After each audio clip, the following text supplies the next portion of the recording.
Hi, and welcome to another episode of That Cancer Conversation, the podcast from Cancer Research UK that brings together the science and the stories behind cancer, with me, Sophie Wedekind. Cancer is a disease which continues to affect millions of people every year in the UK and worldwide. Around 9 in 10 cancer cases still happen in people over 50 years old.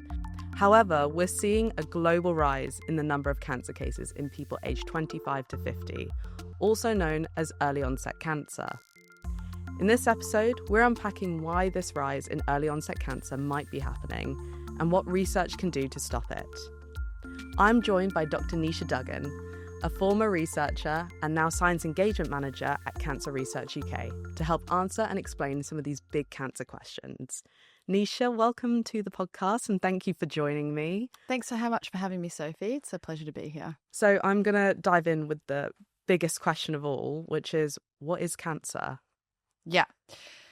So cancer is a disease that unfortunately we're all really familiar with, and most of us will have an experience of it in some way. But what I think many people might not know is that cancer is not a modern disease. There are things in our modern world that increase our risk that we're probably going to talk more about later. But cancer itself has always been there. And in fact, we know that dinosaurs had cancer. And scientists have found evidence of cancer in this ancient turtle that lived 240 million years ago. So cancer is like this price we pay for evolving, because if we have genes that can change and adapt for the good, then they can go wrong too. Like things can go bad. And that's what cancer is. It's a disease of damaged DNA, of faulty genes. So the first medical recording of cancer was actually in these ancient Egyptian papyruses. And they described cancer as an incurable disease.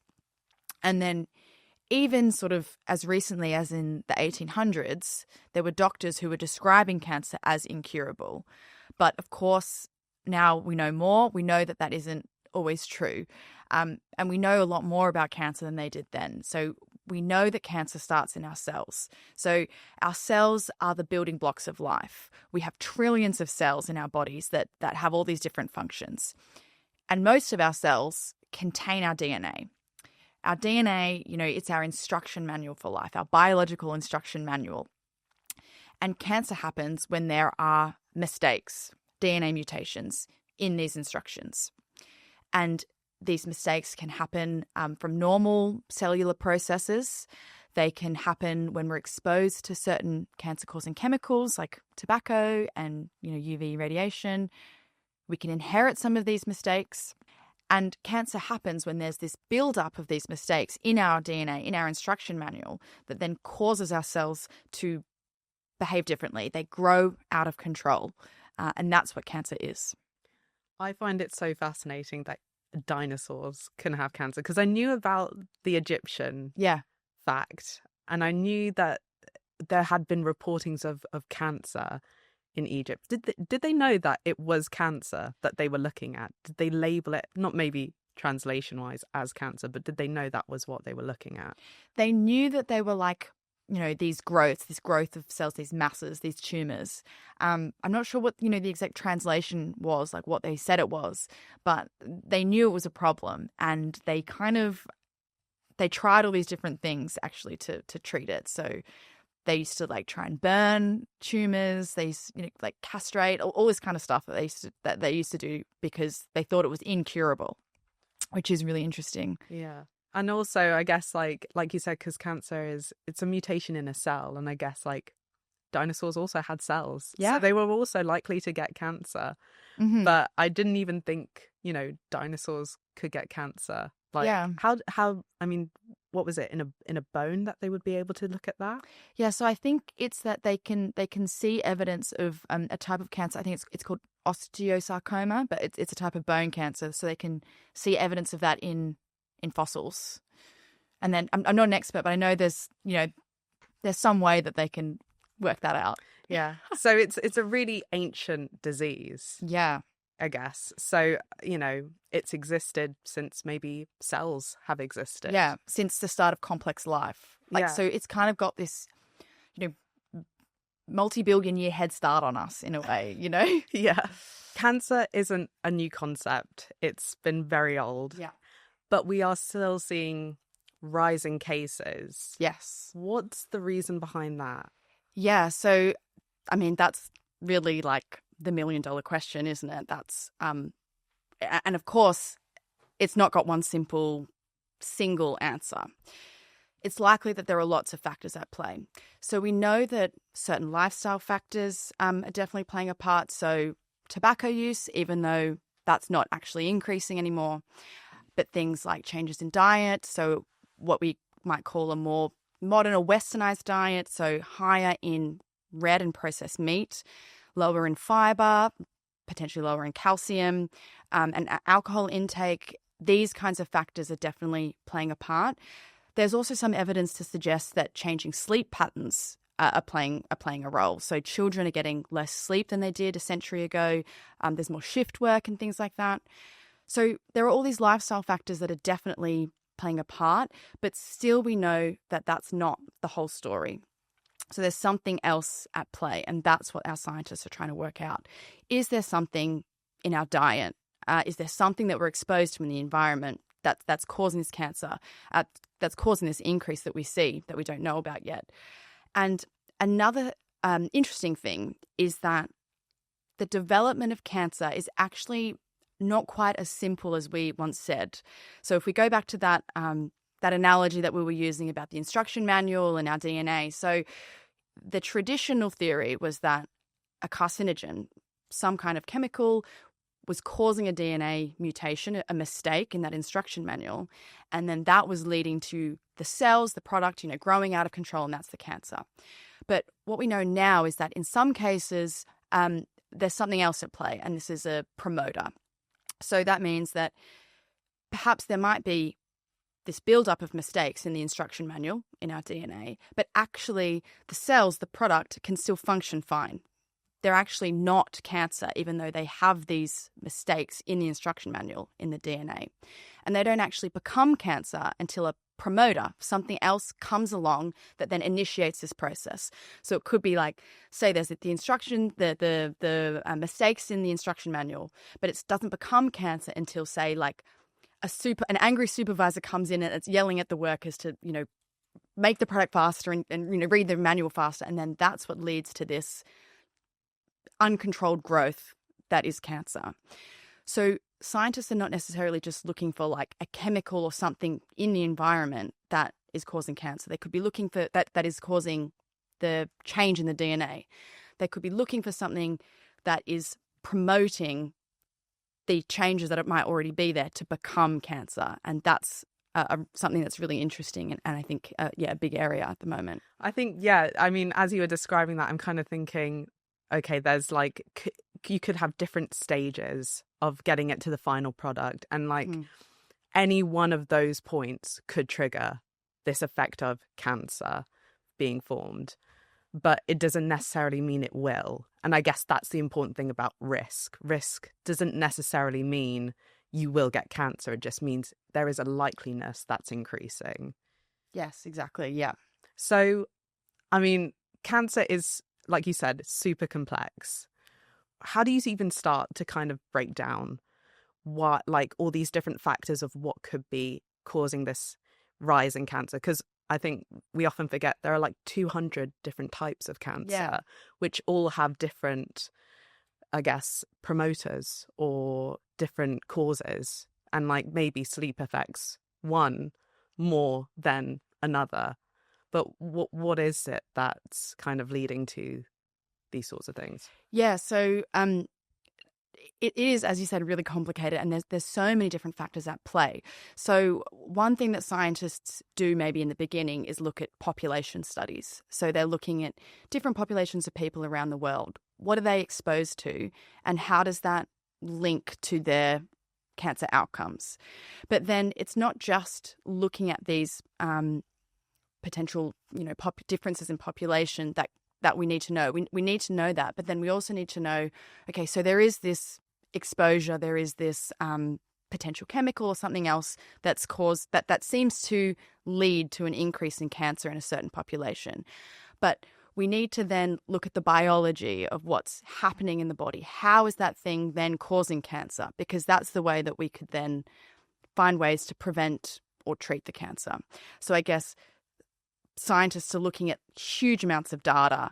They're looking at genetics, they're looking at environmental exposures, diet, all kinds of things to kind of, it's like detective work to find the first clue that will then lead to the discovery of a new exposure or chemical or something. And I guess going back to what we want to talk about today, which is a rise in under 50s in younger adults. What's unique about this rise in under 50s that we're all kind of talking about?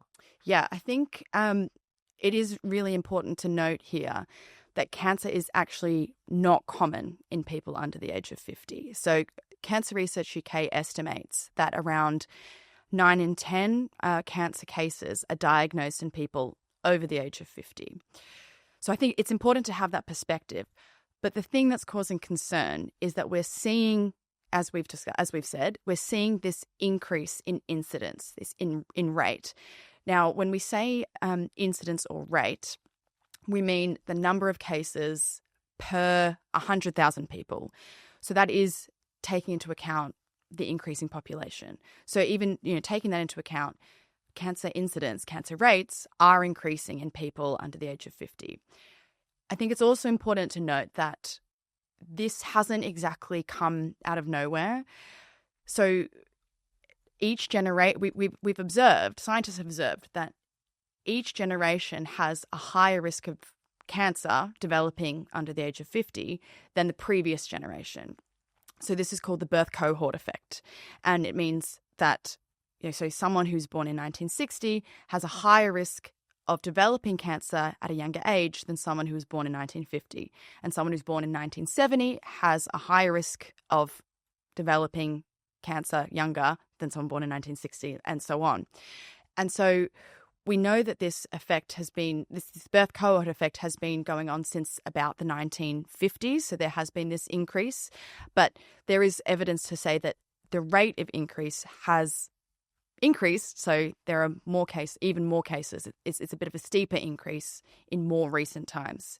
Cancer Research UK estimates that between 1990 and 2019, there was an increase in about 24% of cancer cases in people under the age of 50. And so, I mean, I'm guessing I can kind of visualize that on a graph, kind of you're seeing this steady increase, I guess, and then maybe something quite dramatic and seeing a significant increase. In terms of early onset cancer, which is cancer cases between the ages of 25 and 50, is early onset cancer different, and is treatment different depending on ages? Yeah, that's a really good question. And this is where it gets tricky, because actually right now we don't know exactly what's different in these cancers in people under 50. We don't know what the biological basis is or why it's biologically why it's different. What we do know is that even though these young people who are getting cancer may be, sort of fitter, more resilient, that's not leading to a better outcome or better survival. So actually, people are dying. So it's not just that there are more cases of cancer in younger people, but there are more people dying from cancer under 50. There is some evidence to say that these cancers are more aggressive and sort of require more intensive treatment. But as it stands, we don't actually know enough. So we don't have these treatments that are specifically designed for young people with cancer yet. And when I say young people, I mean adults under the age of 50. But it's an important area of research. It's sounding like I think there's a lot that is still not... I think there's a lot of questions we still have about this age bracket. Mm-hmm. I think just in cancer in general, and that's why we continue to do research at Cancer Research UK. But in terms of, like you said, there are people dying and more people dying from cancer. What kind of impact does that have on things like our NHS and also just in terms of maybe like our wider society?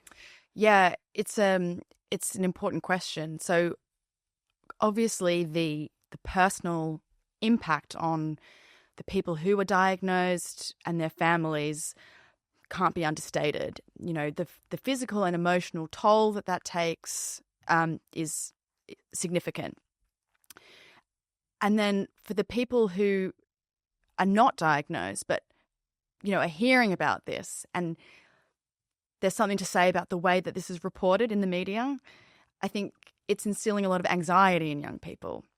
So even though really it's not common still, as we said, 9 out of 10 cases are diagnosed in people over the age of 50, there's this sense of fear because we know that the rates are rising. But in saying that, because the rates are rising, you know, there is something to be said, and there are more people dying, and then this could put strain on the healthcare system because more people are requiring treatment. And there are some experts that think that it could potentially become a public health problem in the future. But as I said, I think it's important not to sort of fearmonger and worry too much at this stage because, as we keep saying, it is still really rare in people under 50. Yeah. In terms of, you know, research, you've mentioned a couple of things that could be helping and a couple of questions that we are looking into. Is there anything, you know, that comes to mind in terms of projects that Cancer Research UK has funded that are looking into these sorts of questions? Yeah, so obviously the big questions are about understanding how early onset cancer is different from cancer in adults, understanding different risk factors among different populations, searching for these new exposures or carcinogens that could be having an effect, and understanding how certain chemicals interact with our body. So these are the things that are going to help us to find new ways to prevent or treat cancer. So in terms of actual research that's going on now, I think there's 2 key projects that spring to mind that I'd like to mention. And they're both cancer grand challenges. So these are projects that Cancer Research UK co-funds with the US's National Cancer Institute. So together we are the biggest and second biggest funders of cancer research in the whole world. And so this is a global initiative that sets out these challenges, these grand challenges. What are the biggest challenges in cancer research right now? For example, why is cancer rising in the under 50s? That's one of the challenges. And then they empower these multidisciplinary and multinational teams to address this challenge. So it's research across borders, collecting experts, putting together experts in all these different countries, because these problems are bigger than what one person, one group, one institute, even one country could solve. That's why we need this international team. So there are 2 key projects that are sort of addressing this this big challenge. So one of them is called Team Prospect, and this is co-led by Professor Andrew Chan and Dr Yin Chao. And this team brings together multidisciplinary researchers from 5 different countries, and there are experts in population science, clinical trials, behavioural science, genetics, cancer biology, immunology, computational work, and then biochemistry, and also nutrition. So what they want to do is to use the population data to identify potential risk factors and then determine what the actual biological molecular pathways are that allow these risk factors to promote the development of cancer. So understanding the risk factor, but then understanding how it works biologically, because then the next part is to find new ways to prevent or treat these cancers. So really, really important work in the field. And then the other team that I'd like to highlight is Team Optimistic. So they're another international team, and they're working together to understand the bowel cancer microbiome, which we've mentioned, and we know that's a topic of interest at the moment. So they want to know what it is, how it works, how it's associated with cancer, and then how can they develop treatments that target the microbiome for cancer.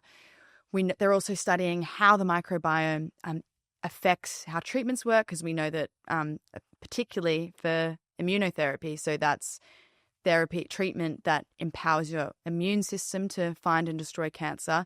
The microbiome can affect how these treatments work in the body.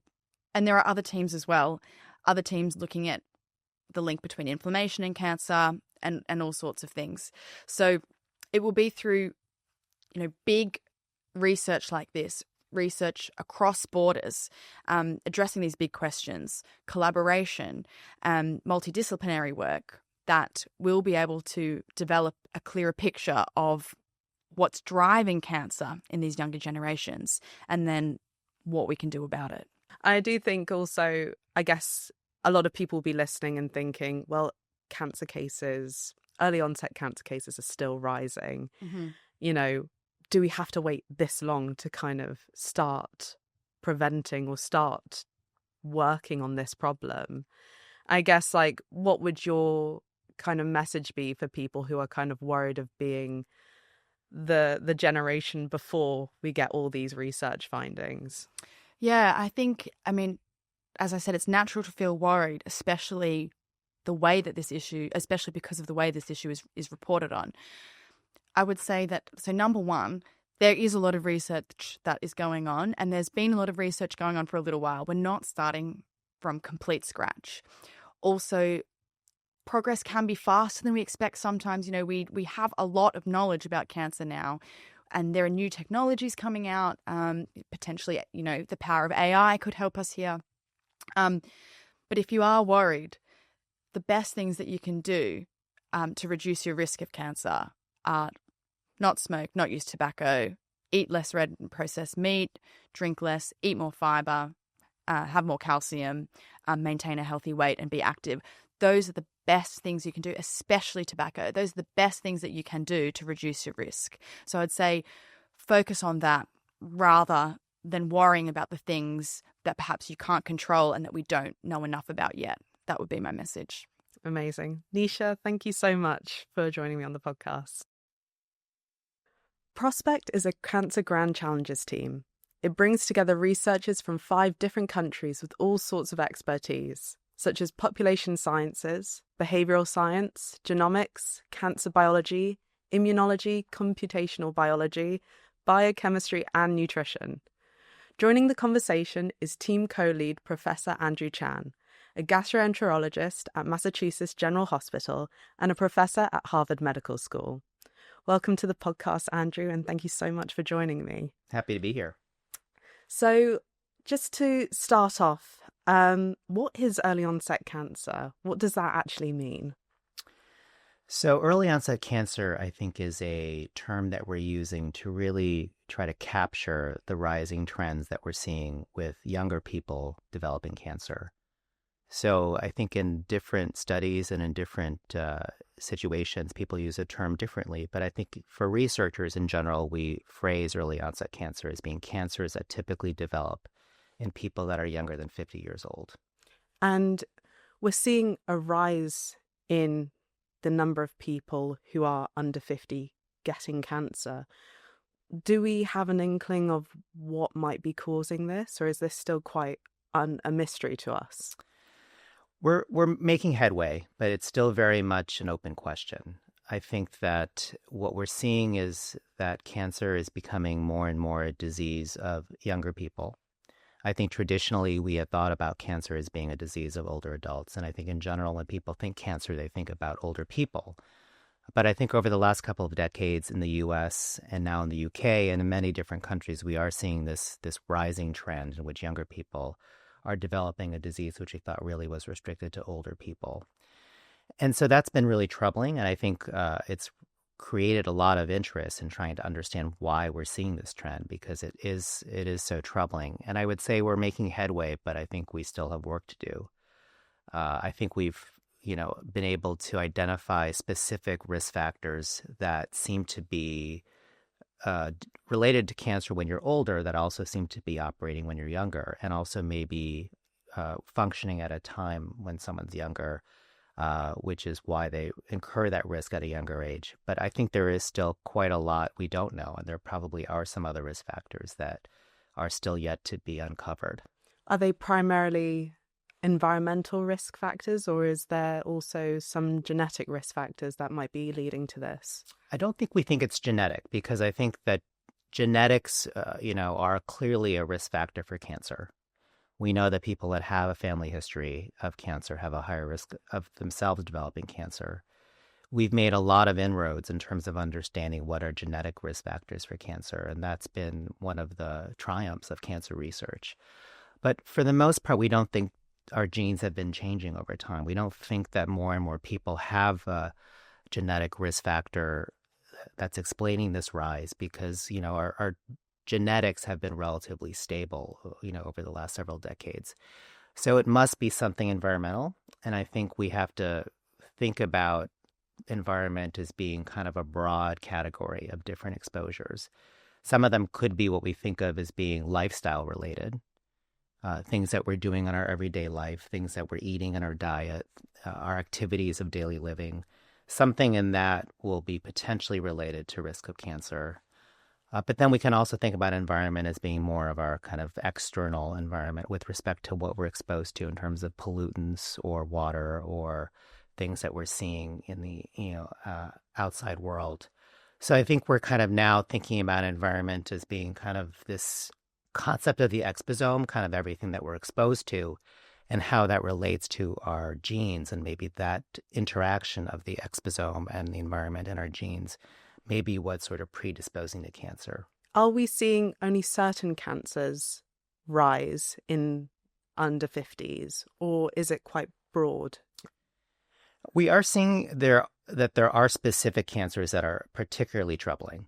I think we are also seeing that it's not just one or two, it is several different cancer types. So it is broad, but it's not all cancers. But certainly we are seeing particular cancer types that are particularly striking. Perhaps the most striking and the one that really became the most apparent early on was the risk of bowel cancer or colorectal cancer, which is what I focus on. And we're also seeing other cancers of the gastrointestinal tract rise in certain communities as well. And then we're also seeing, rises in cancers that are unrelated to the bowel, unrelated to the gastrointestinal tract. We're seeing increases in risk, for example, of breast cancer in some communities. We're seeing increases in risk of liver cancer. We're seeing it also with pancreas and lung. So it is quite a broad range of cancers, but I think there are some specific ones that are particularly striking. Is there also like a position where it could be that also younger people are also a bit more aware of the signs and the early signs of cancer, and that could be also impacting the increase in cases being caught?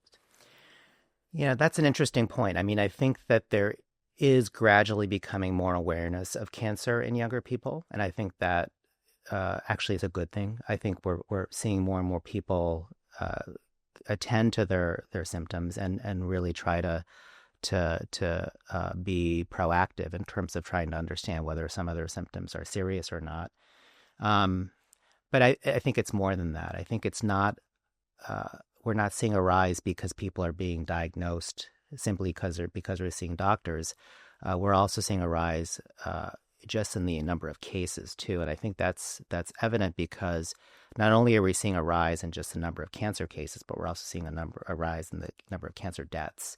So I think deaths from cancer are something that are also rising, and that's an indisputable sort of sign that it's not just people being diagnosed more frequently and getting treated for cancer. It's because they're actually developing cancer at higher rates and therefore potentially dying from the disease, unfortunately. And so you mentioned that we're seeing this in the US, in the UK, I think Australia as well are seeing the same sort of numbers. Is this mainly a Western problem, or is this actually affecting developing countries as well, and it's a global problem? It's interesting. I think that we are seeing the rise across many different countries now. I think it definitely began in sort of developed countries that we would consider sort of classically high income, like the U.S., the U.K., Australia, as you mentioned, and also Europe. But it's becoming a global issue because it's not just these countries that are seeing the rise. It's actually becoming apparent in countries that are considered more, middle or low income even. So countries in Asia, countries in Africa, South America are also seeing troubling rises in the rates of cancer, in particular bowel cancer. And so it does appear to be something that's extending beyond what we would consider, Western countries. That being said, I think the trends have been such that they've sort of started in sort of Western countries and then kind of gradually taken hold, in other parts of the world as in sort of a lag period. And that lag also tracks with sort of increasing Westernization, if you will, of the diet or the other population factors.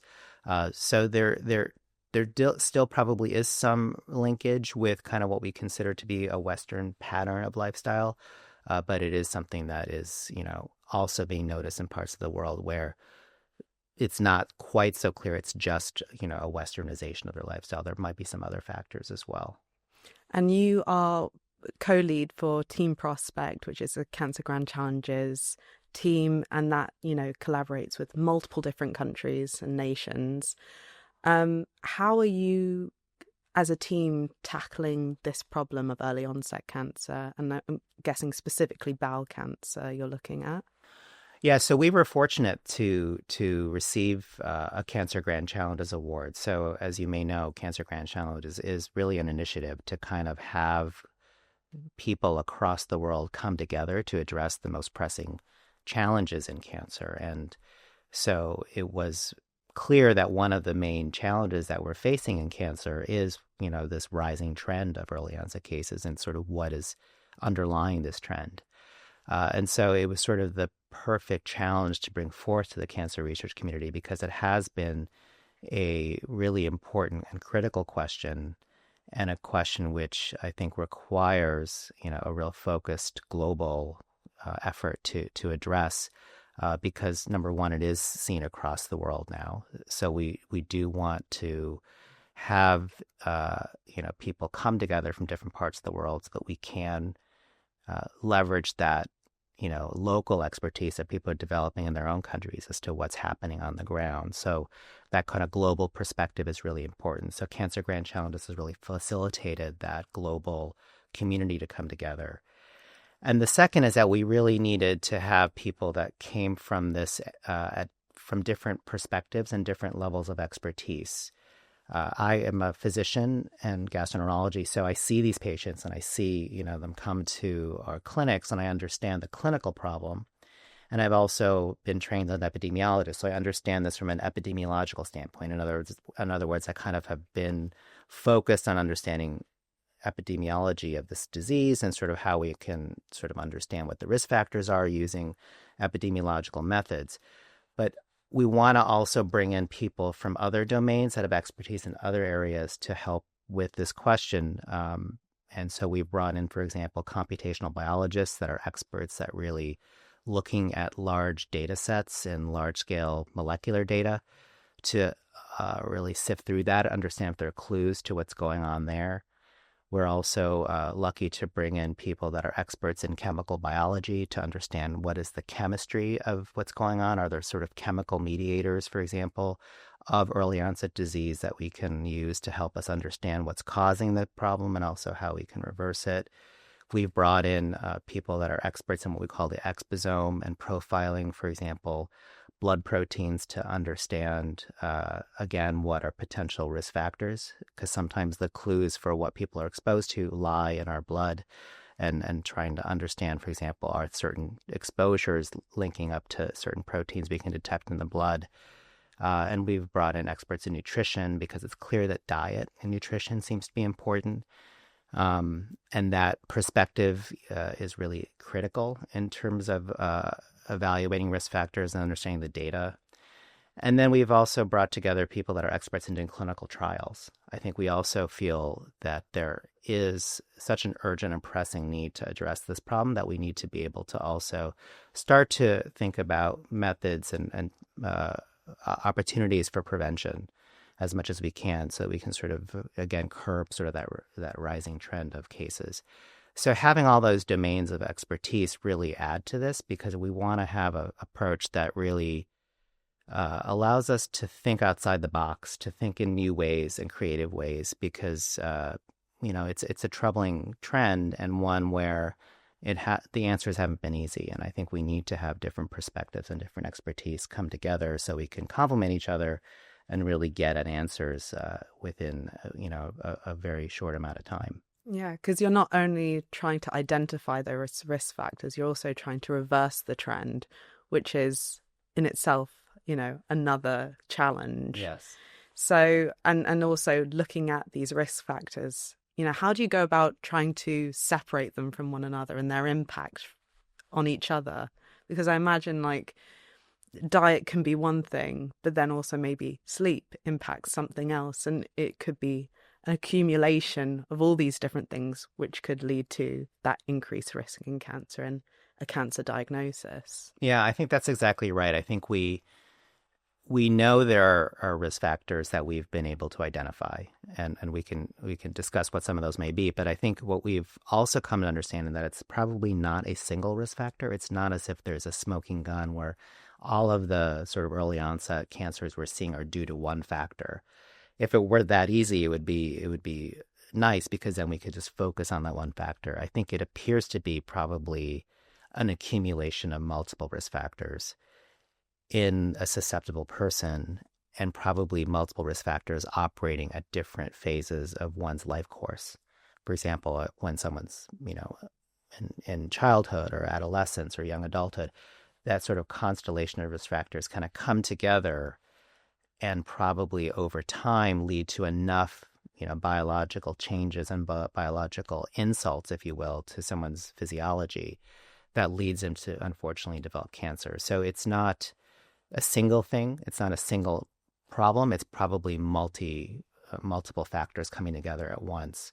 And so I think we need to be able to be attuned to that and try to pick up that kind of interaction in our studies. So we do want to focus on looking at individual risk factors to really isolate what's, a cause of early onset cancer as opposed to what's merely an association. And then if we can sort of understand that sort of network of causal risk factors that come together, we might be able to be more strategic in trying to address them as a group, as opposed to trying to tackle each of them one by one. And are you kind of starting with a clean slate, or are you looking at ones that you think this is probably a risk factor? Let's look into this and just confirm.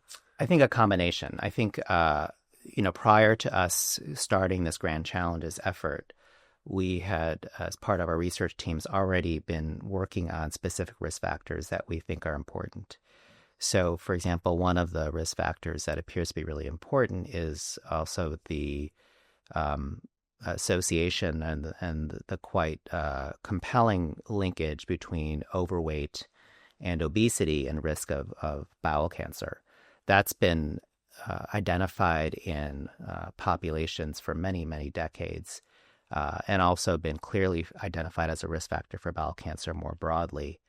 And so we initially had done some work to really identify it as being also a key risk factor in younger people as well. And, that I think is something we're trying to delve into a little more deeply, because in addition to kind of understanding it as an overall risk factor, we also need to look into some of the overlooked dimensions of those risk factors. For example, when during the life course is overweight, obesity of particular concern? Is it in the childhood period? Is it, in young adulthood? Is it even in the perinatal or the maternal period? Is a mother's overweight, obesity, does that affect, for example, the effects? Does it have effects on the child, and ultimately does that have effects in later childhood and young adulthood as they sort of become of age to become a potential a person who's at risk for cancer. So I think we're looking at those dimensions of the overweight obesity risk factor in a new light, because I think not only understanding the fact that it is a risk factor, but also when it seems to be operating is going to be important. Another example is I think some of the work we've done on diet and how that also plays into cancer risk. I think we've identified, for example, risks associated with concentrated sugars and sweets as being particularly important. And again, the question is when during the life course is that important? When also is it appropriate to really think about intervening on that kind of association?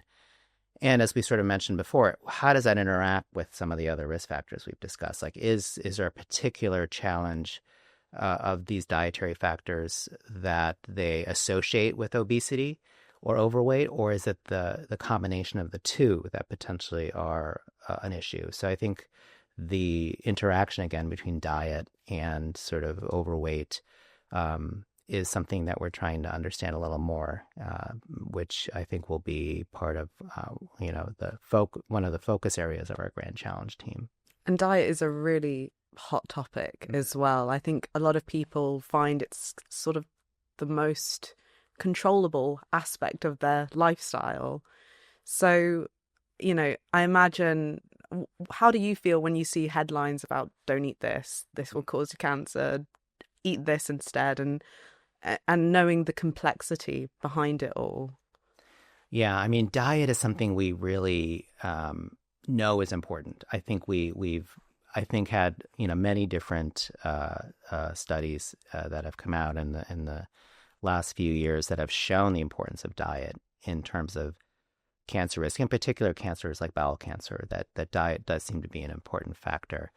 Yet even knowing that, I think it's been a challenge for us to be able to understand what are the key components of diet we need to focus on, and ultimately what are the key recommendations we need to make that will really have an impact on cancer risk. Because while it's an interesting and important factor, the nuances of diet are difficult to really understand, and also ultimately trying to leverage that understanding into actionable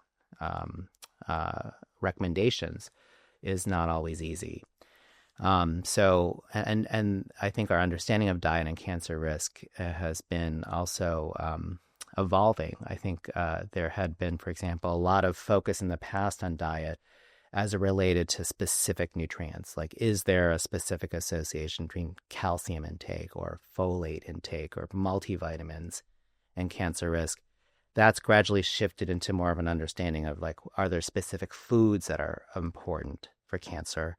And then it's shifted into, like, is there also more of a important understanding of sort of patterns of diet? Do we think about the pattern of eating and how that relates to cancer risk? And is that important? So I think our sort of understanding of diet has evolved over time. And I think that has, created new opportunities and also challenges in terms of being able to communicate that information to individuals who want to try to adjust their diet for cancer risk. And then added on top of that now is, I think, more and more of our understanding of sort of aspects of diet related to food processing or related to food preparation, preservatives, emulsifiers, things like that, which are also changing in the diet alongside kind of the kinds of things we're eating.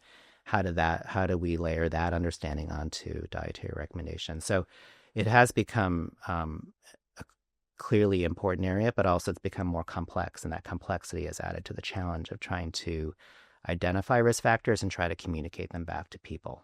And also, I think there's also the added awareness of things like ultra-processed foods, but also the microbiome. And I think more people are aware of how do they eat to support their microbiome. Is that also something you're looking at within Prospect?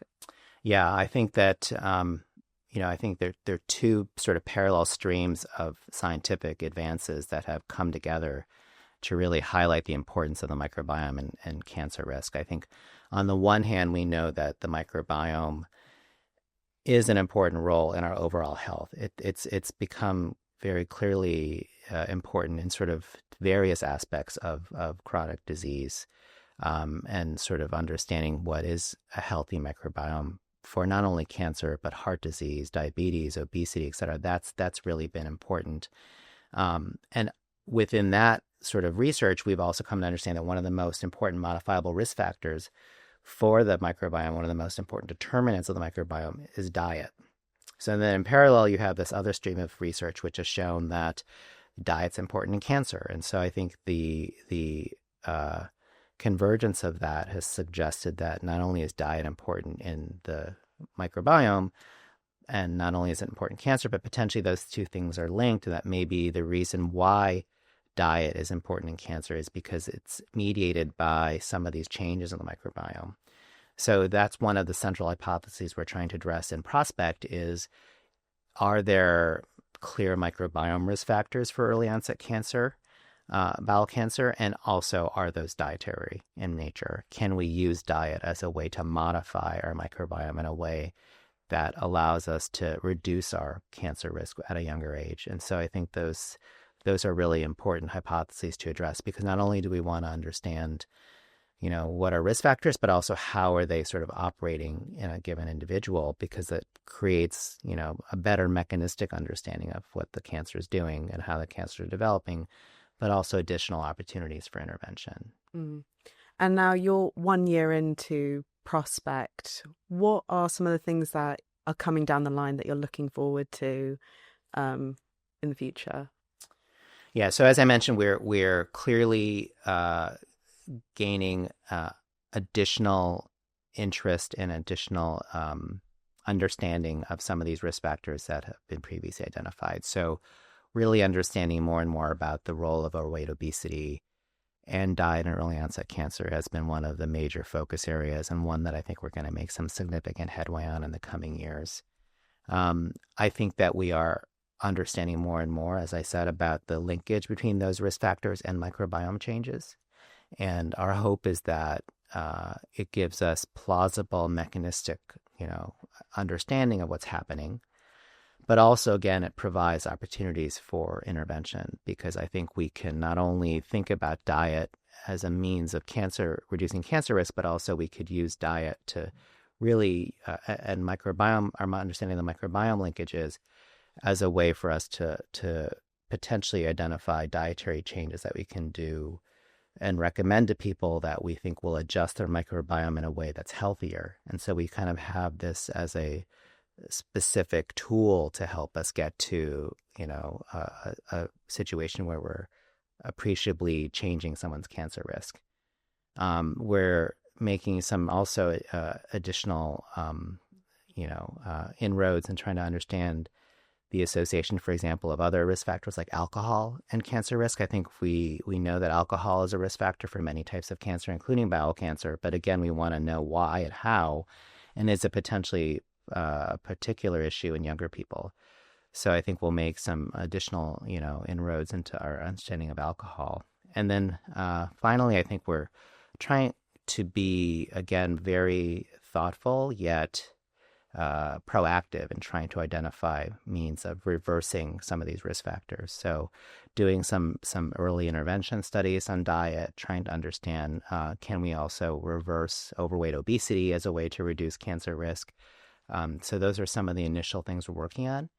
And then in the background, well, not in the background, but also at the forefront of what we're doing in parallel is trying to test other risk factors and trying to develop platforms to potentially test, things that potentially are related to early onset cancer that could be important to investigate further. So there's been a lot of interest, for example, in environmental pollutants. So we're looking, for example, at measures of air pollution, measures of water pollution, exposure to things in the environment like microplastics, trying to try to see if some of those are things that could be plausibly linked to early onset cancer. And by running those initial pilots, we can really try to understand, is this an area that we need to go into in more detail down the road? There are a lot of things that you're kind of having to cover.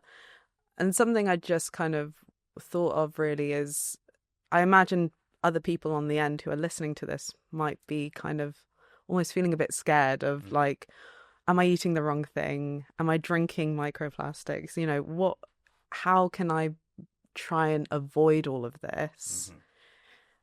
How would you advise somebody or that is feeling a bit scared at this point, that we're not sure on what is causing it? You know, that's a good point. I mean, I think that we, you know, obviously want to raise awareness of this issue, and we do want people to understand that this is a really troubling trend that we're seeing, but that we're not in a situation where we don't know anything at all, and that we should just be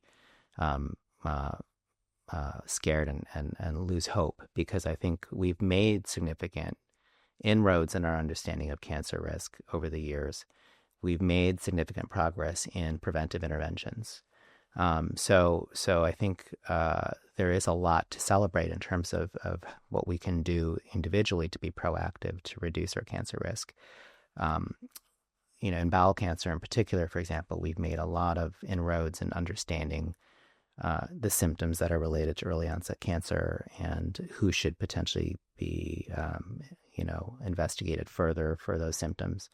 We've made a lot of progress in terms of understanding the role of screening and who should be screened for bowel cancer, and whether we should be proactive in adjusting the age at which people start screening. So I think we've made some progress there. So I think that we are going to be able to make headway in terms of reducing these cancer rates that will be important for the population as a whole, but also for individuals as well.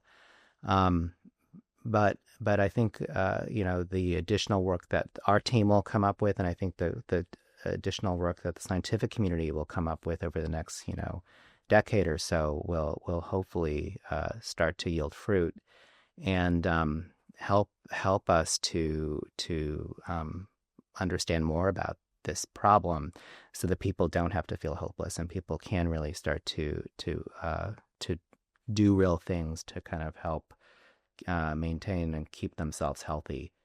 And I think we know enough now about sort of cancer risk factors to be able to make some early, thoughts about advice. I mean, clearly we know that sort of a healthy dietary pattern is important.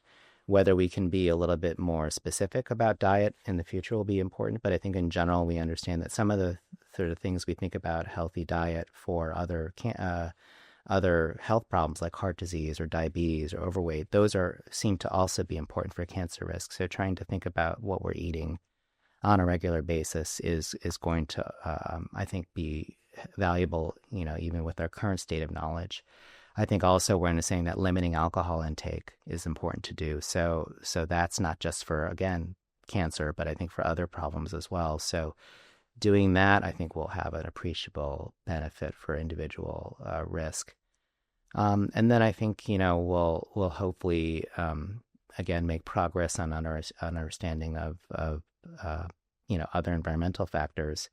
And if those things appear to be important components of risk, then I think we can make appropriate recommendations in that direction. So there is, I think, a lot to be hopeful about in the future. I think that's like a great point to really end on, and that there is hope coming with this prospect challenge, and that tackling the challenge is the first part of it, and that in itself is hopeful, and that will bring a lot of awareness, which I think more knowledge is power for a lot of people, and the more we're aware of what is causing this early onset cancers, the faster we can tackle it and start to reverse the trend. So yeah, and I think that's one of the lessons we've also come to realize as part of our team. I should mention one of the most important components of our team has been the involvement of patients. We have a patient advocates and involvement and engagement core, a group of really passionate patients that have either been directly affected by early onset cancer or have family members that have had early onset cancer. So their involvement has been critical to our team in terms of helping us understand what are the patient perspectives, what are the risk factors that they're interested in hearing more about, how do we sort of apply our knowledge and our understanding and what we're learning about early onset cancer to individuals so that it actually makes that there's actually actionable, things that can come out of our work. So their input's been critical, but they've also been really motivating for us, and they've been a constant source of that kind of hope. So even though they have in particular been, through very challenging and life-altering situations where they've been diagnosed, for example, with bowel cancer, they maintain a lot of hope for the future, and they keep us going. So I think that they provided that kind of ultimate model for us in terms of, saying to us that, yes, this is a difficult, challenging problem. People certainly should be aware of this as being, a concern, but again, not to lose hope that there is a lot of progress to be made in this disease, and ultimately we will make headway. And ultimately, I think, hopefully find solutions that will really make a difference for our communities and ultimately reduce the burden of cancer in younger people. That will, have dividends for the entire population. I think what we learn about in our project will have important implications for how we think about cancer across different age groups. And also what we learn about this problem in early onset bowel cancer will have applications for, early onset cancers more broadly. So I think we're really optimistic about that. Amazing. Well, thank you so much, Andrew, for joining me on this episode, explaining your work, and good luck with all things Team Prospect. Thank you very much. It's been great. Thanks for listening to this episode of That Cancer Conversation. You can find more episodes on our channel, and don't forget to subscribe. And if you have any cancer questions you'd like us to explore for future episodes, let us know in the comments or email podcast@cancer.org.uk.